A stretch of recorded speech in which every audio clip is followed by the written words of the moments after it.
अस्सलामुअलैकुम। कैसे हैं आप सब लोग। आज मैं आपको अपनी यूनिवर्सिटी से व्लॉग स्टार्ट नहीं करवा रही। आज हम जा रहे थे गाँव। संडे को सुबह सुबह हम गाँव के लिए निकल चुके थे और हमने जाना था गाँव एक दावत पे। और हम सुबह सुबह निकले थे क्योंकि दोपहर की दावत थी और हमें 2 ढाई घंटे हमें लग जाते हैं। शायद किसी को पता हो कि हमारा ये कौन सा गाँव है। आप लोगों को वीडियो में नज़र आता रहेगा। अगर कोई है इस तरह का कि वो बता सके कि ये कौन सा गाँव है तो मुझे ज़रूर बताइएगा। तो अब अक्सर हमें भी अभी भी एक्साइटमेंट कभी-कभी होती है कि हमने गाँव जाना है और एक्साइटमेंट होती है, लेकिन हमारे यहाँ ज़्यादातर ये होता है कि बड़े ही जाते हैं, खुश हो या कोई गमी हो, कोई शादी जैसे भी किसी वजह से उनको जाना पड़े तो बड़े ही जाते हैं। कुछ सालों में 6 महीने, साल बाद हमारा गाँव का चक्कर लगता है बच्चों सारों का, तो हम जाते हैं। मोस्टली जब हम छोटे होते थे या कोई भी आप लोगों ने भी ये वक़्त गुज़ारा होगा कि जब आप कोई शहर में रहता है तो उनको बच्चे अक्सर बातें कहते थे कि हम गर्मियों या सर्दियों की छुट्टियों में अपने नानों के घर जाएँगे, अपनी दादी के घर जाएँगे, सबसे मिलेंगे, सर्दियाँ स्पेंड करके आएँगे, गर्मियाँ स्पेंड करके आएँगे, तो बड़ा अच्छा फ़ील होता था। और जो लोग बच्चे नहीं जा पाते होते थे तो उनको बड़ा लगता था कि यार ऐसा क्या है गाँव में जाना है, कहीं भी चले जाएँ लेकिन हमें गाँव ही जाना है। चलें वैसे व्लॉग का स्टार्ट लेते हैं और आगे मैं बस इसके मारे जा रही थी क्योंकि हम 2 गाड़ियाँ गई थी, एक तो रात को चली गई थी और हम कुछ बचे बचाए सुबह गए थे, जो मेरे ससुर ड्राइव कर रहे हैं और मेरे हस्बैंड आगे बैठे हुए थे और मैं और मेरी चाची पीछे बैठी हुई थी। बाकी बच्चे और सारे जो है मेरी सास वाले ये सारी रात को ही चले गए थे। शुरू से मुझे बहुत शौक है कि मैं जैसे इतना सारा पिक्स बनाना, वीडियोज़ बनाना मेरा ये लगा रहता है। मुझे वैसे भी शौक है कि मैं छोटे-छोटे क्लिप्स बनाऊँ, स्नैप्स वगैरह, और मैं बहुत ज़्यादा स्नैप्स भेजती हूँ। अक्सर आप कहीं भी बैठे होते हैं ना, बड़ों में भी तो एक स्नैप का जो कीड़ा होता है ना, सबका में ही होता है कि आपने स्नैप्स बनानी है और मैं बहुत ज़्यादा स्नैप्स बनाती हूँ।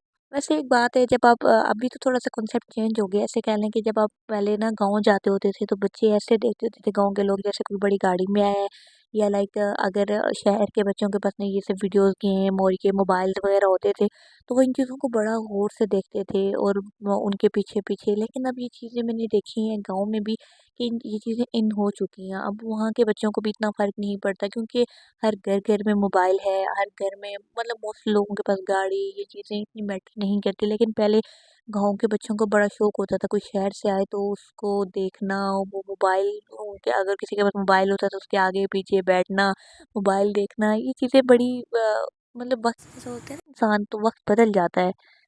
लेकिन सिर्फ़ गाँव के लोगों में ही अभी ये चीज़ है कि वो रिस्पेक्ट करते हैं, वो उनको मेहमानों की कदर होती है, वो मेहमानों के साथ बहुत ज़्यादा अच्छे से ट्रीट करते हैं। ये सिर्फ़ अब गाँव में ही बचा है, शहरों की बनिस्बत देखा जाए तो। हम भी शहर में रहते हैं लेकिन जितना मर्ज़ी आप किसी को अच्छा कर लें, लेकिन शहर के इंसान रहता है ना, उसकी नेचर वैसे भी चेंज हो जाती है। लेकिन गाँव के लोगों के बोलने का स्टाइल, उनके में बहुत ज़्यादा मिठास होती है।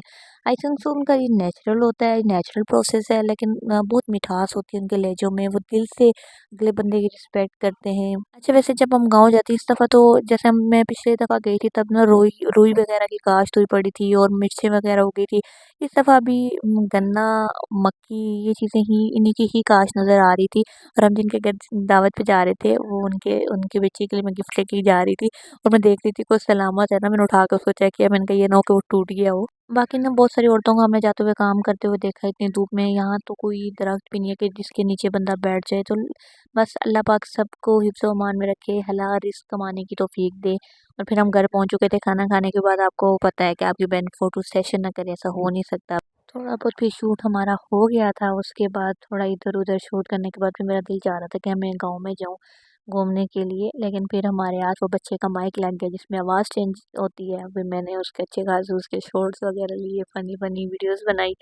फिर उसके बाद हमारे पास आई मिठाई। पहले मिठाई के हम दोनों ने खा ली थी, लेकिन मैंने कहा ना हम ना दोबारा मतलब खाने के बाद मुझे याद आया, मैंने कहा नहीं मैंने तो इसका क्लिप्स बनाना था। हमने फिर आधी ही मिठाई की क्लिप्स बना लिया। फिर मैं ज़िद पे अड़ गई कि मुझे नहीं पता, मुझे ना थोड़ा-सा बाहर जाना है, मुझे ट्यूबवेल वाली साइड पे जाना है, मुझे ट्यूबवेल देखनी है। बहुत दिल कर रहा था मेरा ट्यूबवेल पे जाने का, लेकिन जब गए तो लग पता गया मेरी खुशों की ऐसी की तैसी हो गई थी। वहाँ पे इतना सारा कीचड़ था और मेरे खुद से भी गीले हो चुके थे पूरे। मैंने कहा मैंने अपने नए खुशों की सत्यानाशी कर दी। असल में हम बच्चों के सहारे गए थे, वो हमें रास्ता बता रहे थे यहाँ से, लेकिन वो हमें गलत रास्ते से ले गए थे जहाँ पे सिर्फ पानी और कीचड़ ही था और वहाँ पे हमने अपने सारे कपड़ों की ऐसी की तैसी कर दी थी। असल में मैं अपने कपड़ों के मामले में बहुत ज़्यादा सेंसिटिव हूँ और मैं अपने कपड़ों का बहुत केयर करती हूँ। मेरे ज़रा सा भी वो हो जाए ना तो मुझे अपसेट हो जाती हूँ मैं, हालाँकि ऐसा होना नहीं चाहिए, लेकिन मैं बहुत ज़्यादा हो जाती हूँ। लेकिन फिर भी मैंने जब पानी को देखा तो मैं सब कुछ भूल गई कि यार नहीं, रोज़ रोज़ मौका नहीं मिलेगा एंजॉय करने का। पर फिर मैंने अपने रखा जूते को साइड पे और आराम से बैठ के पानी में एंजॉय करने लगी। लेकिन मेरा आदत है, नेचर है, हर बंदे की एक नेचर होती है। मुझे ना अपने कपड़ों के मामले में, और मैं अपने कहते हैं अपने हस्बैंड साहब को भी कहती रहती हूँ कि अपने कपड़ों का ख्याल रखिए, कि जैसे बच्चों को कहते हैं। तो फिर मुझे कभी कभी लगता है कि यार सबको बुरा लग रहा होगा कि मैं इनको ऐसी छोटी छोटी बातों पे कहती रहती हूँ, लेकिन मेरी नेचर ऐसी है, मैं क्या करूँ। फिर बार बार सबकी कॉल आ रही थी कि वापस आएँ, घर जाना है, क्योंकि हमारी एक गाड़ी ने पहले आना था और एक बाद में। तो फिर मैंने कहा तो मैंने पहले जाना है, क्योंकि मैंने अपनी प्रेजेंटेशन है मेरी कल, तो मैंने प्रेजेंटेशन की तैयारी करनी है। और फिर हम बस गाड़ी में बैठ चुके थे और अभी बस बैठे ही थे। फिर हमारे अब्बू जो हैं, अभी वापसी पे अब्बू नहीं होंगे, चाचू होंगे, अब्बू वाली दूसरी गाड़ी पे आएंगे। और मेरे सैया जी ने गाड़ी को ड्राइव करना स्टार्ट किया और किक मारी। और फिर मैं देख रही थी, सूरज के जाने का भी टाइम हो गया था और हमारे भी गांव से निकलने का टाइम हो गया था। फिर हम निकल जाते हैं गांव से।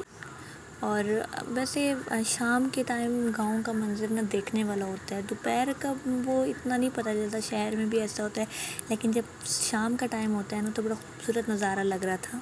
जैसे होता है ना उदास पंछियों की तरह, कि उदास जो हमारी चिड़ियाँ परिंद चिरिंद जो होते हैं वो अपने घरों को लौट जाते हैं, और इसी तरह हम भी जा रहे थे अपने घर की तरफ। मेरा दिल चाह रहा था कि मैं रास्ते में ना जैसे होता है गन्ने का वो लगे होते फसल, मतलब तैयार हुई पड़ी थी, लेकिन उनका तोड़ने का, तो बाज़ जगहों पे हमने देखा है कि बंदे काम भी कर रहे थे, उनका काम भी शुरू हुआ पड़ा था, लेकिन कहते हैं कि सब कह रहे थे अच्छा नहीं लगता। और फिर बस फिर हम निकलते रहते हैं, हमारा सफ़र चलता रहता है। मैंने बैग्स में बहुत थक गई थी और मैंने अपने बैग से निकाला अपना ब्लाइंड फोल्ड और कान में लेने के लिए मुझे छोटी छोटी वो मैंने रखी हुई है, उनको मुझे नहीं पता क्या कहते हैं, लेकिन मुझे ना शोर की आवाज़ बहुत ज़्यादा अट्रैक्ट करती है, तो फिर मुझे नींद नहीं आती। मैंने वो ब्लाइंड फोल्ड वगैरह लगा के मैंने मोबाइल रखा साइड पर, मैं सो गई। जब मेरी आँख खुली तो हम बिल्कुल अपने घर के नज़दीक पहुँच चुके थे। और मैंने कोई भी व्लॉग्स नहीं बनाया, मैं सो गई। और अपना बहुत सारा ख्याल रखिएगा, लाइक चैनल सब्सक्राइब।